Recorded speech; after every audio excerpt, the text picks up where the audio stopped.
पत्रकारांचं मनापासून स्वागत।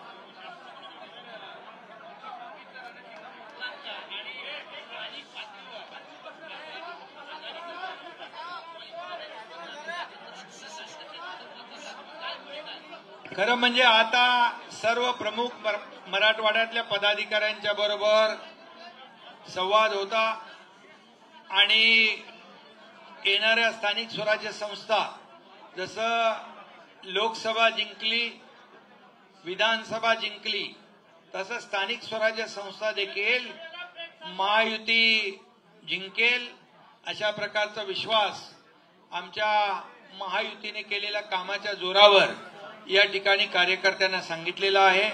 आणि महायुतीने केलेली कामं गेल्या 3 वर्षातली लोकांपर्यंत पोहोचवा आणि सरकारने घेतलेले निर्णय याची माहिती लोकांपर्यंत द्या, लोकांना त्या योजनांचा लाभ मिळू द्या, हे कार्यकर्त्यांनी करावं।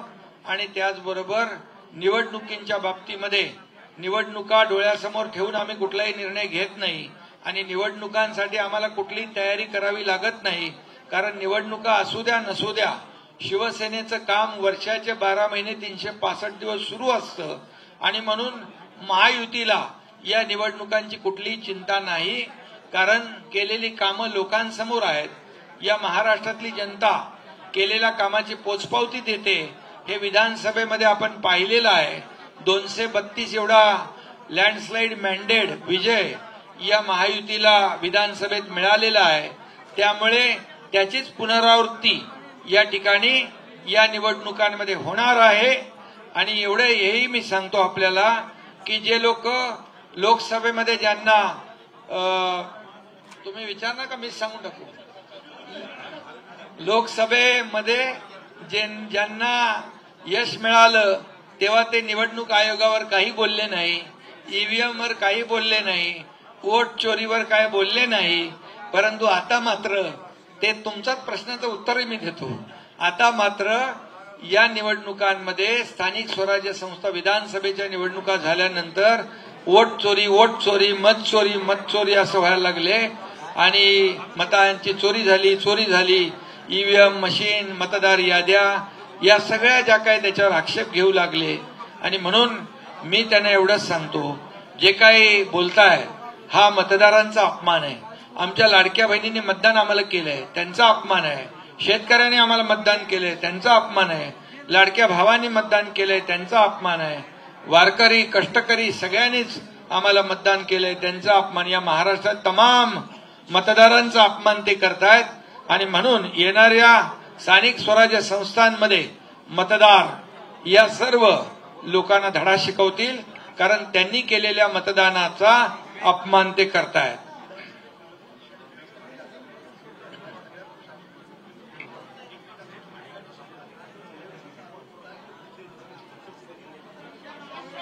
कोण जमू देत नाही? अरे लोकांनी त्यांना विरोधी पक्ष नेत्याच्या एवढी संख्याबळ पण नाही दिलं, कारण जनतेने त्यांना झिडकारलेलं आहे, जनतेने त्यांना त्यांची जागा दाखवली आणि त्यामुळे विरोधी पक्षाला लागणारं संख्याबळ देखील त्यांच्याकडे नाही।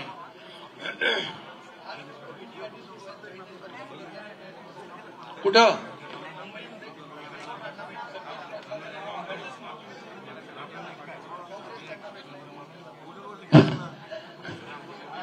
ते गाठीभेटी चालू असतात, पण आम्ही गाठीभेटीपेक्षा कामाला महत्व देतो आणि त्यामुळेच काम करणाऱ्या लोकांच्या मागे महाराष्ट्रातली जनता उभी राहते।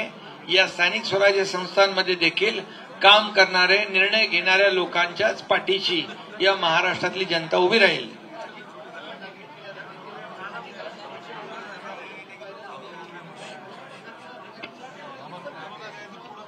खरं म्हणजे त्यांनी अधिकाऱ्यांनी देखील कोण बोलतंय हे ओळखलं नसावं आणि अजितदादांचा जो काही रोखठोक स्वभाव आहे त्यांचाही तसा उद्देश नसावा, परंतु मिसअंडरस्टँडिंग झालेलं आहे, गैरसमजातून हा प्रकार झालाय, एवढं या ठिकाणी मला जी माहिती मिळाली त्याबद्दल।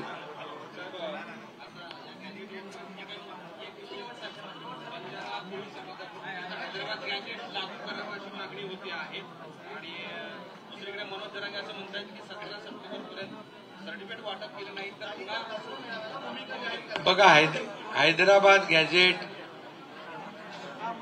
त्यांनी सांगितलं लागू करावं, त्याप्रमाणे सरकारने GR काढला आणि त्या GR मध्ये आज ज्यांच्या म्हणजे ज्यांनी कुणबी आहेत त्यांनी ॲफिडेव्हिट द्यावं. 3 त्रिसदस्यीय कमिटी नेमलेली आहे गाव पातळीवरची, त्याचं व्हेरिफिकेशन करेल आणि ज्याची पूर्वजांची कुठली ना कुठली कशात ना कशात कुणबी नोंद असेल त्यांना दाखला मिळेल. दाखला मिळण्याची एक सोपी पद्धत या ठिकाणी केलेली आहे. त्यामुळे कुठल्याही परिस्थितीमध्ये या ठिकाणी इतर समाजावर अन्याय होणार नाही, ओबीसी समाजाचं नुकसान होणार नाही आणि मराठा समाजाला हे प्रमाणपत्र सोप्या पद्धतीने मिळावं अशा प्रकारचा तो GR आहे. आणि त्यामुळे मला वाटतं महायुती सरकार कुठल्याही समाजावर कुणालाही न्याय देताना कुणावरही अन्याय करणार नाही. ही भूमिका आमची कालही होती, आजही आणि उद्याही आहे.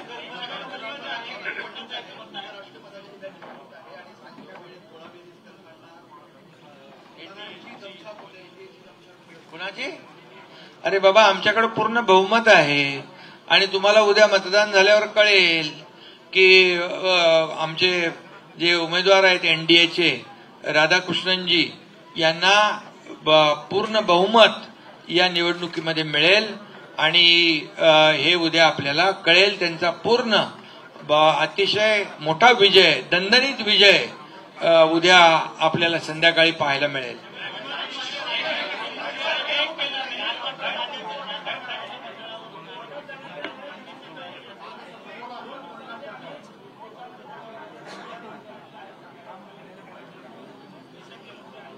बघा, मुख्यमंत्री देवेंद्रजी, मी स्वतः, अजितदादा आणि भुजबळ साहेब ज्येष्ठ नेते आहेत आणि त्यांच्याशी चर्चा झाली होती आणि त्यांनाही सांगितलं होतं या GR मुळे ओबीसीला कुठेही धक्का लागणार नाही. त्यांनी म्हटलं होतं हा GR तपासून घेऊ, कायदेशीर बाबी तपासून घेऊ आणि त्याच्यानंतर भूमिका जाहीर करू. त्यामुळे मला वाटतं या GRच्या माध्यमातून ओबीसीचं कुठलंही नुकसान होत नाही. मराठा समाजाला जी प्रक्रिया आहे, हा जो काही प्रमाणपत्र देण्याचा नियम 2012 आहे तो आम्ही केलेला नाही, तो पूर्वीपासूनचा आहे. त्यामुळे आम्ही नवीन काही निर्णय घेतलेला नाही. प्रमाणपत्र देण्याबाबत फक्त पद्धत जी आहे ती सोपी केलेली आहे, सुटसुटीत केलेली आहे. यापूर्वी मराठवाड्यात कधी कुणबी प्रमाणपत्र मिळत होते का? ज्यांच्या नोंदी मिळाल्या त्यांना दिलं ना आपण. त्यामुळे ज्याचा अधिकार आहे त्याला अधिकार मिळाला पाहिजे, पण ज्याला अधिकार देताना दुसऱ्याचा अधिकार कमी होता कामा नये, ही भूमिका आमची आहे. नेपाळमध्ये फार ते उद्रेक झालेला आहे आणि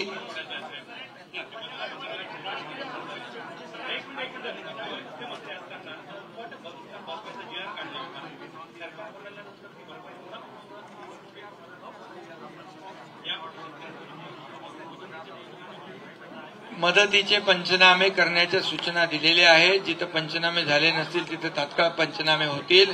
शेतकऱ्यांना आम्ही वाऱ्यावर सोडणार नाही. शेतकऱ्यांचं सरकार आहे आणि माझ्या मुख्यमंत्री पदाच्या कारकिर्दीमध्ये जवळपास 45,000 कोटी नुकसान भरपाई, त्याचबरोबर योजनांच्या माध्यमातून पीक विमा योजना असेल, त्याचबरोबर अनेक जे शेतकरी सन्मान योजना याच्या माध्यमातून वाटप केलेले आहेत. आता देखील देवेंद्रजींच्या काळामध्ये शेतकऱ्यांच्या सगळ्या पंचनाम्याच्या सूचना दिलेल्या आहेत. कुठेही शेतकऱ्याला आम्ही वाऱ्यावर सोडणार नाही.